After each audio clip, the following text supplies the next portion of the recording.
दोस्तों, आज की कहानी है बहू पार्टी की अब तुम्हारी ननन की गृहस्थी से ज्यादा जरूरी है। दोस्तों, कहानी शुरू करने से पहले अगर आपने चैनल को सब्सक्राइब नहीं किया हो तो कर लीजिए ताकि आपके पास पहुंच सके हर नया वीडियो। शिवानी, सलना ऑफिस के बाद हम लोग चाय पीने जा रहे, घर जाकर तो फिर सब्जी में पीसना ही है, थोड़ा मूड फ्रेश करके जाएंगे। पल्लवी शिवानी से बोली। पल्लवी शिवानी के साथ ऑफिस में काम करती और दोनों अच्छी सहेली भी हैं।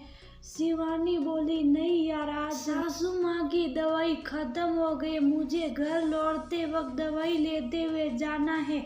तुम तो जानती हो दवाई की दुकान मेरे घर जाने के उल्टे रास्ते में पड़ता है, ऐसे ही देर हो जाएगी घर पहुँचते पहुँचते।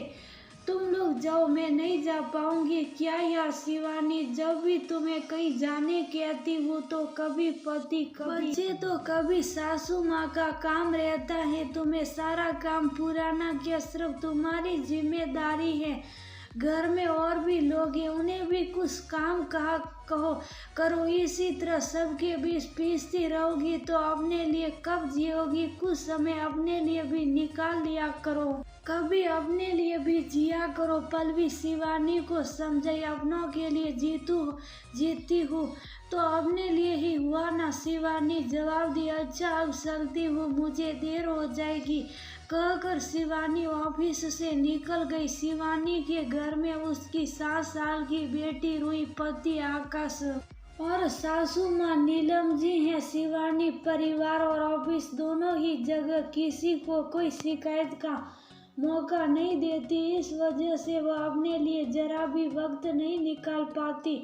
ऑफिस में कभी टीम लंच तो कभी टीम डिनर होता रहता, लेकिन हमेशा वह किसी न किसी काम में उलझी रहती। पल्लवी उसकी खास सहेली थी, उसका प्रमोशन हुआ था। पल्लवी शिवानी से बोली, देख हमेशा तो कोई ना कोई बहाना कर देती है, मेरी प्रमोशन पार्टी में तो तुझे आना ही पड़ेगा, प्लीज आना ना।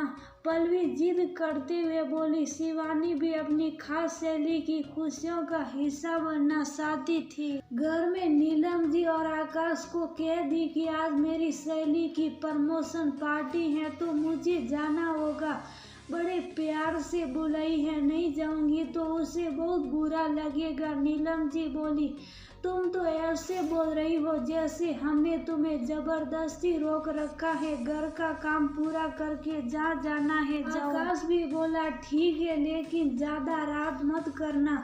शिवानी पल्लवी को कह दी कि वह उसकी पार्टी में आ रही। शिवानी भी बहुत खुश थी कि कितने दिनों बाद कोई पार्टी अटेंड करेगी। पल्लवी पार्टी वीकेंड पर रखी ताकि सब कोई पूरी तरह एंजॉय कर सके। पार्टी के दिन शिवानी जल्दी काम पूरा कर रही थी। उसकी ननद रत्ना रोती रोती घर आई।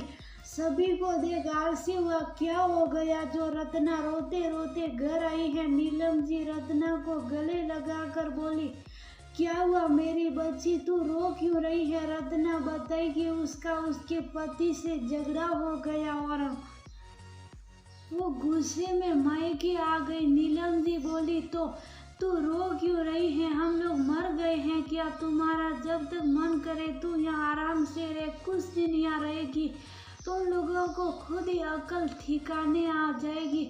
पार्टी तो शाम में थी। शिवानी सारा काम खत्म कर पार्टी के लिए तैयार होने लगी। उसे तैयार होता देख नीलम जी बोली, कुछ तो शर्म करो, मेरी बेटी का घर टूट रहा है और तुम्हें पार्टी की पड़ी है।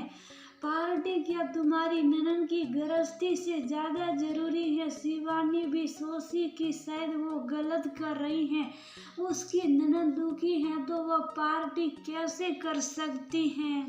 वो पार्टी कैंसिल कर दी। कुछ दिनों बाद शिवानी के ऑफिस में फायरिंग चली। शिवानी को फायर कर दिया गया। शिवानी को जॉब जाने का बहुत दुख था। जिस दिन उसकी जॉब गई उसी दिन रत्ना के पति आए और रत्ना से माफी मांगी। उन दोनों के बीच सब कुछ ठीक होने से नीलम जी और आकाश भी बहुत खुश थे। शिवानी के दुख से कोई दुखी नहीं था, सब दामाद की खातिरदारी में लगे थे। शिवानी को आलस्य हुआ कि जिस परिवार के लिए वो मरती रही, जिसके हर दुख को अपना समझ अपनी खुशियां खोती रही, उसी परिवार को उसके दुख से कोई मतलब नहीं। उसे पल्लवी की बात याद आई, अपने लिए भी कभी जी लिया कर। आज शिवानी सोच रही थी, क्या मैं अपना फर्ज निभाकर बेवकूफ़ी कर रही थी या ये लोग मुझे अपना कहकर बेवकूफ़ बना रहे थे। आज रिश्तों का असली रंग देख रही थी शिवानी। नीलम जी बोली, बहू रात का खाना जरा स्पेशल बनाना, रूठे दामाद जी आए हैं, खास ख्याल तो रखना पड़ेगा। शिवानी बोली, मम्मी जी मुझसे नहीं हो पाएगा, आप लोगों के लिए खुशी का दिन है, लेकिन मेरे लिए एक दुख भरा दिन है। मैं अपने दुखों के साथ कुछ वक्त अकेले बिताना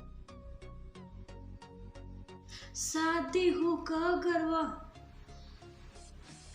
चली गई। घर से निकल गई किसी शांत स्थान पर जहाँ वह अपने दुखों पर